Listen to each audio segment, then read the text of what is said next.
Bonjour à tous et bienvenue mes amis. Ça n'a pas traîné mes amis. Première nuit passée en prison de Nicolas Sarkozy et au réveil déjà une lourde polémique qui fait déjà solidement le buzz sur les réseaux sociaux. Je pense que c'est tout à fait justifié puisque si l'on sait que maintenant Nicolas Sarkozy est enfermé entre guillemets dans une aile d'isolement, mais pas comme on pourrait l'entendre. Nicolas Sarkozy n'est pas à l'isolement, il ne passe pas 23 heures sur 24 enfermé dans sa cellule, loin de là.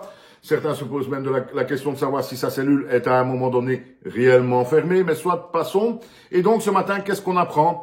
Eh bien que M. Nicolas Sarkozy a droit, en plus de cette déjà mesure de protection, qui là est quelque peu justifiée, a donc droit à 2 agents de sécurité pour 24 heures sur 24, et que ces 2 agents sont donc logés, entre guillemets, dans une cellule juste à côté de celle de Nicolas Sarkozy.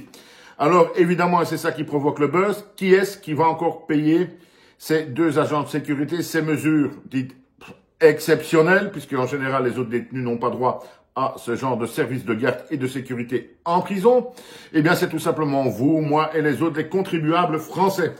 Alors, bon, si le débat est déjà largement ouvert sur le fait de savoir s'il devait être en prison ou pas, puisqu'il est toujours présumé innocent suite à son appel, là, je ne peux pas vraiment me positionner autrement que comme je l'ai fait, et vous le savez pour ceux qui me suivent, dans l'affaire Cédric Jubilard, où j'ai martelé pendant toute l'affaire que puisqu'il n'y avait pas de preuves, d'indices, etc., pas de corps, rien du tout, qu'il était donc toujours présumé innocent, il ne devait pas se retrouver en prison. Eh bien, là, je dois rester sur ces positions-là par rapport à Nicolas Sarkozy, que ça plaise ou non.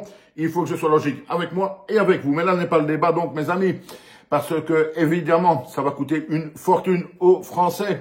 Alors, je ne sais pas si Nicolas Sarkozy va rester 1 an, 2 ans, 3 ans ou 4 ans en prison. À mon avis, vraiment pas trop longtemps. Mais chaque jour qui passe, ce seront donc des dépenses aux frais du contribuable pour protéger Nicolas Sarkozy. Et là, une fois de plus, je trouve qu'on sort de toute logique. Alors, si Nicolas Sarkozy est toujours présumé innocent, qu'il ne représente pas, soyons quand même logiques également, une menace pour les autres. Nicolas Sarkozy ne va pas se retrouver, s'il est dehors de la prison, à courir dans les rues de Paris avec une hache pour essayer de frapper sur les autres. C'est pas son style. Il n'y a aucune crainte de ce côté-là, mes amis. Je pense donc qu'on aurait pu éviter une grosse partie de ces frais, parce qu'il va y en avoir, des frais avec cette détention de Nicolas Sarkozy, en tout simplement le mettant sous bracelet électronique, coincé à sa maison. Il aurait été quelque part déjà puni, ça aurait coûté des dizaines de milliers d'euros en moins aux contribuables, et au bout du compte, il avait tout à fait le droit à avoir cette mesure-là, puisqu'il est toujours présumé innocent et qu'il n'a quand même tué personne. Alors je ne le défends pas sur toutes ces affaires, on connaît son pédigré, déjà 3 condamnations, etc. Mais là, dans ce cas, dites-moi ce que vous en pensez. Est-il normal ou acceptable qu'on va payer 2 gardes et priver une cellule d'un vrai détenu pendant toute la détention de Nicolas Sarkozy, ou aurait-il été plus logique et mieux venu dans ce cas donc de le mettre sous bracelet électronique chez lui? Dites-moi ce que vous en pensez.